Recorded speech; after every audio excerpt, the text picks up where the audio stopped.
तो last video में मैंने आपको डीपॉपुलेशन एजेंडा के बारे में बताया था और कहा था कि नेक्स्ट वीडियो में हम जीएम फूड यानी जेनेटिकली मॉडिफाइड फूड के बारे में बात करेंगे कि कैसे जीएम फूड के ज़रिए हमारी बॉडी में जहर इंजेक्ट करके हमारी हेल्थ को टारगेट किया जा रहा है।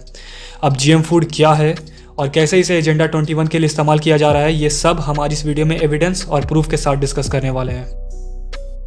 जीएम सरसों के बारे में तो किसी को कुछ जानकारी भी नहीं दी गई है, उसकी डेटा किसी के साथ शेयर नहीं किया जा रहा है। अगर इनके पास विज्ञान है तो किस बात से डर रहे हैं? दशकों तक जीएम अनाज खाने के बाद अमेरिकी लोगों को पता चला कि जीएम फूड के लिए जिन कीटनाशकों का इस्तेमाल होता है वो खतरनाक है। यानी जीएम फूड के नाम पर कुछ मल्टीनेशनल कंपनियां हमारी थाली में जहर परोसने का एक गहरा षड्यंत्र रच रही है। समय रहते अगर हमने कुछ ठोस कदम नहीं उठाए तो उनकी ये चाल हमारे खाने को हमारी जान का सबसे बड़ा दुश्मन बना सकती है। इसको सख्त विरोध करना चाहिए।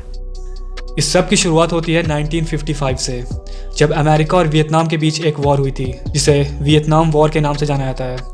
इस वॉर में अमेरिका ने अपने दुश्मनों के ऊपर एक बहुत ही डेडली केमिकल यूज़ किया था जिसका नाम है केमिकल एजेंट ऑरेंज, और जिस कंपनी ने उस वक्त इस केमिकल को मैन्युफैक्चर किया था उस कंपनी का नाम है मॉन्सेंटो। खैर, अब ऐसी ही एक दूसरी कंपनी है जिसने 1941 में एक बहुत ही पॉइजनस गैस मैन्युफैक्चर की थी जिसे हिटलर अपने गैस चेंबर में इस्तेमाल किया करता था लोगों को मारने के लिए, और इस कंपनी का नाम है बेयर। शायद आप सोच रहे हो कि मैं आपको इन सब के बारे में क्यों बता रहा हूँ।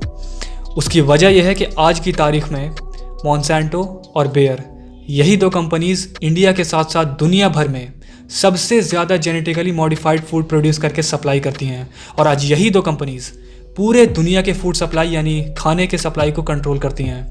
How ironic is that. अब आप खुद से ये ज़रा अंदाज़ा लगाइए कि ये जहर बनाने वाली कंपनीज जो आज फूड सप्लाई प्रोड्यूस कर रही हैं, इनका सप्लाई किया हुआ फूड हमारे लिए कितना ख़तरनाक होगा। और मैं ये बात सिर्फ कहने के लिए नहीं कह रहा हूँ, मैं आपको मल्टीपल सोर्सेज से इसका सबूत देने वाला हूँ। लेकिन अब सवाल आता है कि आखिर कैसे ये कंपनीज हमारे फूड सप्लाई को कंट्रोल करती हैं। तो उसके लिए पहले आपको ये जानना होगा कि ये जेनेटिकली मॉडिफाइड फूड जिसे हम GMO भी कहते हैं, ये आखिर है क्या। तो देखिए, दुनिया के हर एक ऑर्गेनिज्म की बॉडी सेल्स से बनी है और इन्हीं सेल्स के अंदर जीन्स मौजूद होते हैं।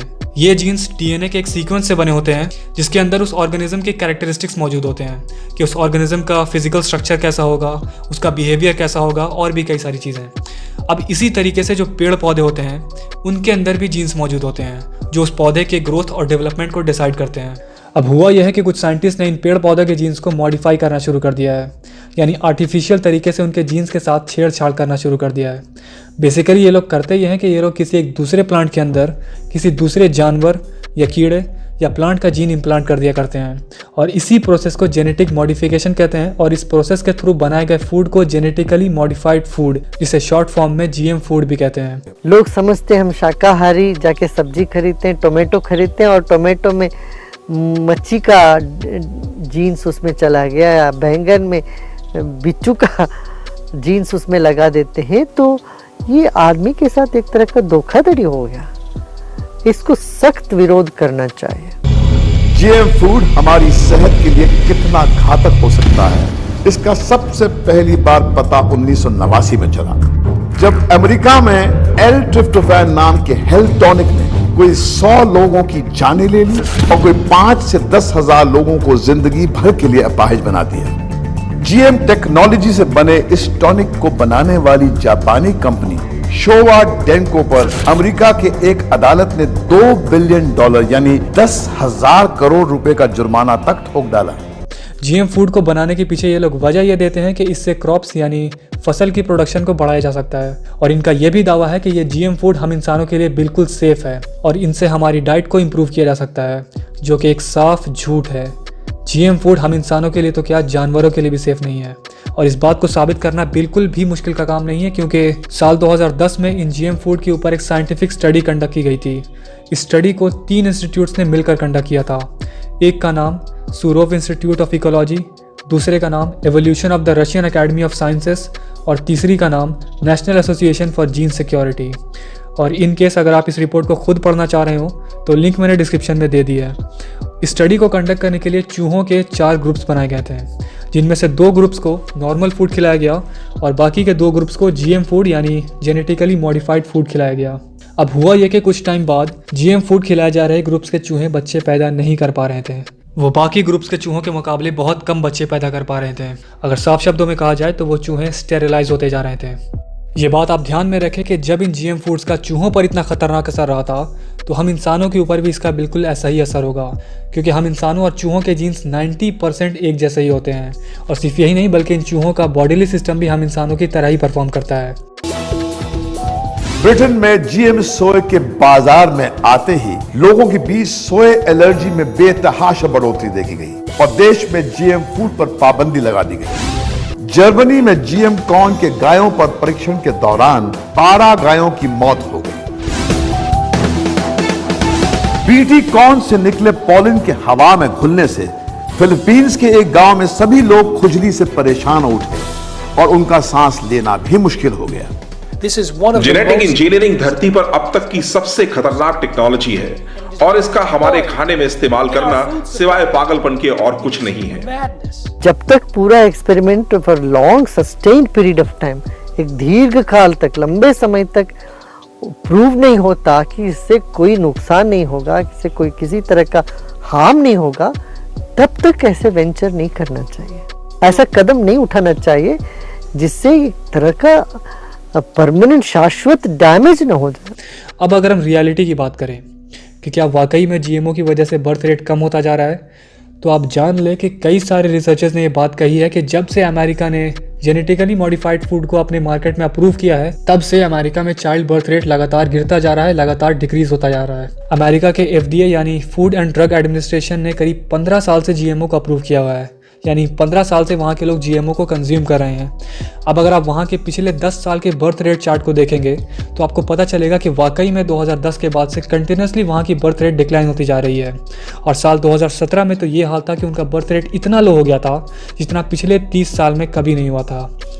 एक सज्जन ने अमेरिकन FDA के खिलाफ केस किया और उसमें जब ये केस के सामने कोर्ट में FDA को 44,000 पेजेस को लाना पड़ा।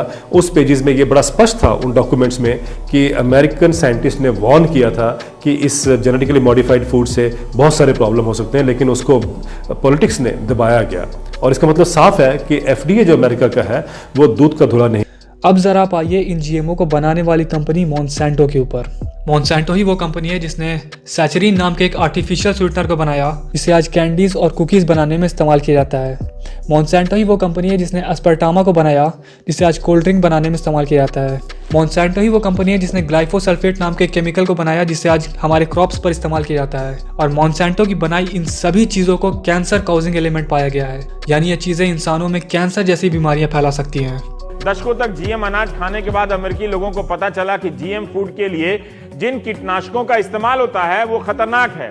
इसे हर्बिसाइड कहते हैं। जैसे खरपतवार उग जाए तो उसको साफ कर देते हैं। विश्व स्वास्थ्य संगठन की कैंसर रिसर्च शाखा ने अपनी रिपोर्ट में कहा है कि जीएम फसलों के नीचे उगने वाले खरपतवार को खत्म करने वाले हर्बिसाइड में ग्लाइफोसेट होता है, जो एक तरह से कैंसर पैदा करने वाला कार्सिनोजेन है। मॉन्सेंटो ने जब अपने जेनेटिकली मॉडिफाइड फूड को प्रोड्यूस करना शुरू किया था तब दुनिया भर के साइंटिस्ट ने इनके जीएमओस पर स्टडी की थी और सब ने यह पाया कि ये जीएमओ इंसानों के लिए खतरनाक है। इसी वजह से अब मॉन्सेंटो ने दूसरे साइंटिस्ट को अपने जीएम फूड पर स्टडी करने से रोक लगा दिया है। अंधाधुंध मुनाफा कमाने की होड़ में मॉन्सेंटो, सिंजेंटा, बायर, ड्यूपॉन्ट जैसी बायोटेक कंपनियों ने जीएम फसलों के जरिए न सिर्फ लोगों की सेहत के साथ खिलवाड़ करना शुरू कर दिया है बल्कि हमारे वातावरण में जहर भी घोलना शुरू कर दिया।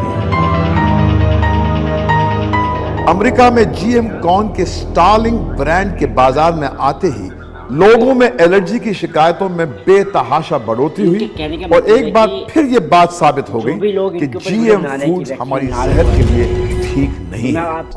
अब कमाल की बात यह है कि अब यही मॉन्सेंटो अपने जेनेटिकली मॉडिफाइड फूड को भारी मात्रा में इंडिया में सप्लाई कर रहा है और कोई इसको रोकने वाला नहीं है। 2018 की एक रिपोर्ट के मुताबिक इंडिया के food safety and standards authority of India यानी FSSAI ने सुप्रीम कोर्ट को ये कह दिया था कि जेनेटिकली मॉडिफाइड फूड इस देश में अलाउड नहीं है, लेकिन तब भी गवर्नमेंट ने जीएमओ को इंडियन मार्केट में आने से रोकने के लिए कोई भी एक्शन नहीं लिया है।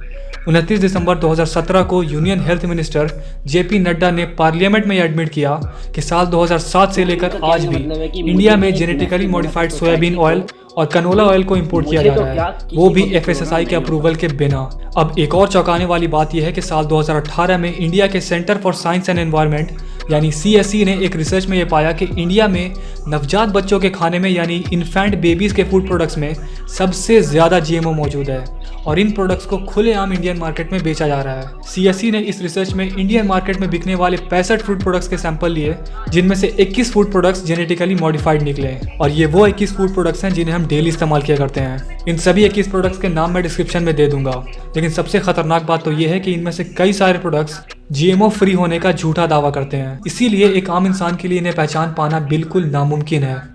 खैर, अब ज़रा हम लोग आते हैं फार्मर्स यानी किसानों के ऊपर। देखिए, हमारे देश में दो टाइप के किसान मौजूद हैं, एक वो जो नेचुरल ऑर्गेनिक तरीके से खेती कर रहे हैं और एक वो जो जेनेटिकली मॉडिफाइड सीड्स का इस्तेमाल करके GM खेती कर रहे हैं। अब आप जान लीजिए कि जो किसान GM खेती कर रहे हैं वो लोग जाने अनजाने में हमारे एनवायरनमेंट को कितना ज़्यादा नुकसान पहुंचा रहे हैं। आप जानना चाहते हैं पर्यावरण के ऊपर क्या क्या असर होगा।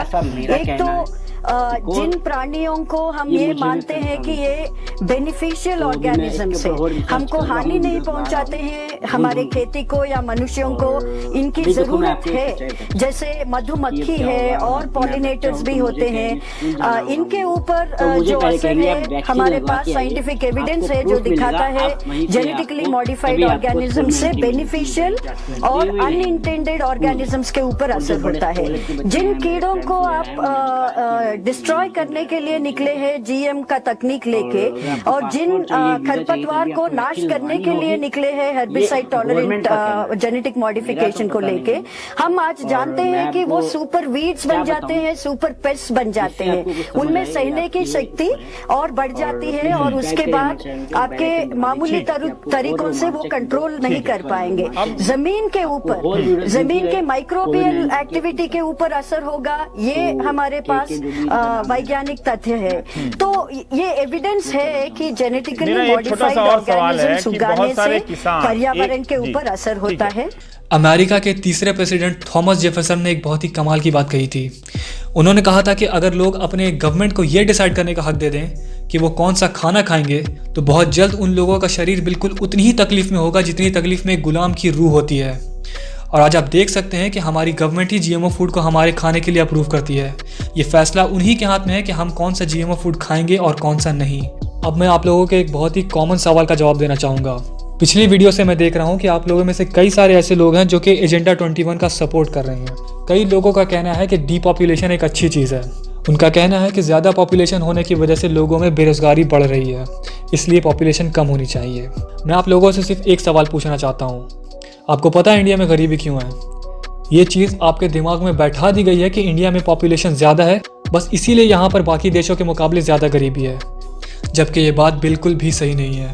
यहाँ गरीबी पॉपुलेशन की वजह से नहीं बल्कि वेल्थ इम्बैलेंस की वजह से है। आपको पता है इंडिया के 9 सबसे अमीर लोगों के पास इतनी दौलत है जितनी इस देश के 65 करोड़ लोगों के पास नहीं है, सिर्फ 9। समझ रहे हो आप? लेकिन उससे भी हैरत की बात यह है कि ये सिचुएशन दिन पर दिन और बदतर होती जा रही है। एक रिपोर्ट के मुताबिक साल 2017 में इस देश में जितनी भी वेल्थ जनरेट हुई, जितनी भी दौलत जनरेट हुई, उसका 75% इंडिया के टॉप के 1% लोगों की जेब में गया, यानी जो एलिट्स हैं उनकी जेब में गया, और बाकी बचे 25% वेल्थ में इस देश की 99% जनता गुजारा कर रही है। लेकिन अब इसका मतलब ये भी नहीं है कि मैं ओवर पॉपुलेशन को सही ठहरा रहा हूँ, जी नहीं। मैं भी चाहता हूँ कि इंडिया की पॉपुलेशन कम हो, पर इस तरीके से जहर खिलाकर नहीं, ज़बरदस्ती लोगों को स्टेरिलाइज करके या बीमार करके नहीं, बल्कि आने वाली जनरेशन को एजुकेट करके, क्योंकि जब लोग एजुकेटेड होंगे तो वो खुद से इस देश की सिचुएशन को समझेंगे। खैर, अब इस डीपॉपुलेशन एजेंडा का एक और लास्ट पार्ट आने वाला है, वो बहुत जल्द आएगा, बहुत जल्द। तब तक के लिए अगर आपको ये वीडियो पसंद आई हो तो make sure to give it a like and drop a comment below.